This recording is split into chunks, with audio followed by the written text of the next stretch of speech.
whether you're bugging in or bugging out, hygiene is key. You know, you want to keep things. I remember being back in the military, and we'd have our patrol bases, and we had a designated area within that defensive circle or triangle, whatever we were doing, our defensive perimeter. We had a designated area where you went to the bathroom. Why? Because if you start just doing all your business all over the place, that's not hygienically sound for anybody. In history, illness and sickness has taken down many armies, taken out many towns, you know, and you can just go in there and look at some of that stuff up. And that's why hygiene is so critically important. We know this very well now with the pandemic that happened. And how crazy did people get? Can you believe we ran out of toilet paper and paper towels? I mean, come on now, what the heck were we doing?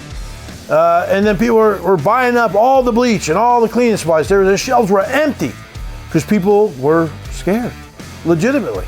And they wanted to make sure they were helping themselves out, helping their families out in a bugging situation, as many of you have been in. With the pandemic, you were locked down and you weren't allowed to go anywhere. So you were in your home, and having good hygiene and having ways to do it is very important. So we've got a few things here. First off, it gets to cleaning. Good old bleach and other cleaning products to clean your home, to clean your bug-in, domicile. You want to make sure that not only are you keeping everything in the house clean, especially your bathrooms and your areas where you're cooking, you want to use bleach and cleaners to make sure you're killing those germs, keep everybody healthy. You want to have good soaps so that, well, what if you got the dishwasher going, that's your primary stuff, but when that goes out, it's back to doing it. Your alternate plan is by hand. Make sure you have good dish soap. A lot of cases, like if I have my RV, I have a lot of eco-friendly stuff to make sure that when it goes back outside into the earth, it's not hurting the earth. Because some of these things, these chemicals, they'll damage things. And if you're growing crops out in your backyard and your garden, you're just going to dump stuff wherever, that could be problematic. So just think about those things. So cleaning your home with good cleaning items, keeping it clean.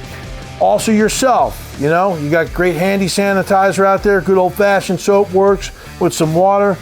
You got some wipes there, a few paper towels, good old water. Just boil up some water if you have to. And good, clean, hot water cleans a lot of good stuff, sterilizes it fairly well. You just want to keep everything clean when it comes to yourself, where you're operating, where you're sleeping, all those things, as well as your body. And that way you don't get sick, you keep yourself healthy.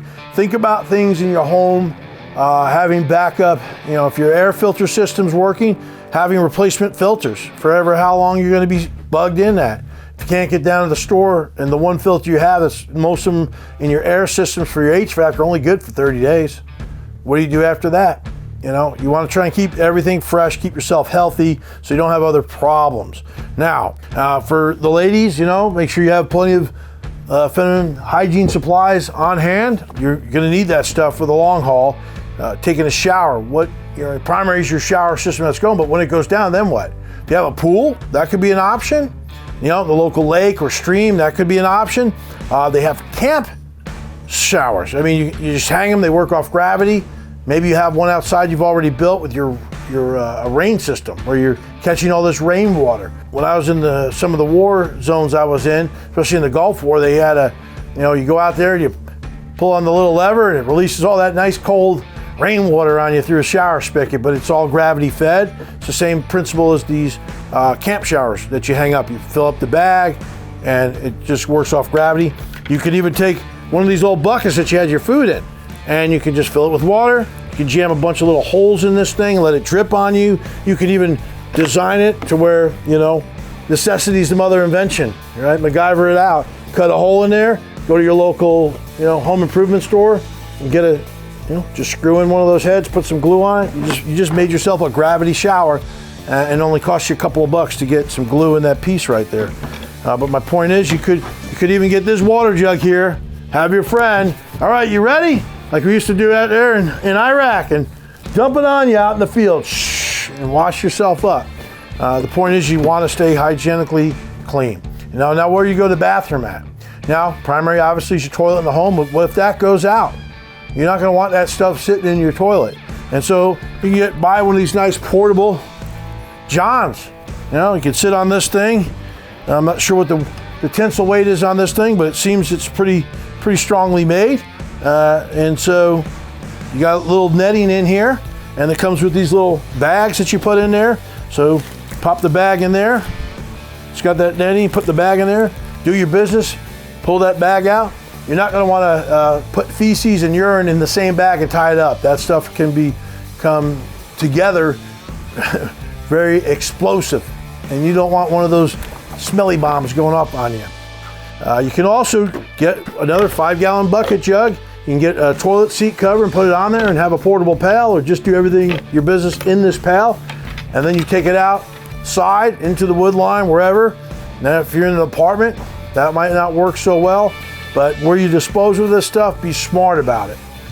You may want to dig a hole if you have the ability to do that and dump it inside the hole. If you have some lime, put some lime on it. In the military, we used to dig slit trenches. So if you're outside, just go out to the slit trench, just like the old days when they had outhouses. You know, they nothing flush there. They just, you know, put some lime down there in the ground in the hole, and that was that, okay? But think about it, you know. Designate an area if you're using the outside where everybody goes.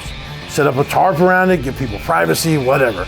Dig a little hole in the ground. We used to call them cat holes, and we get our little folding shovels out. We dig a hole, and we did all our business in there. But that is hygiene. You know, it's going to be a bug-in situation, and when you're in tight quarters, you know what?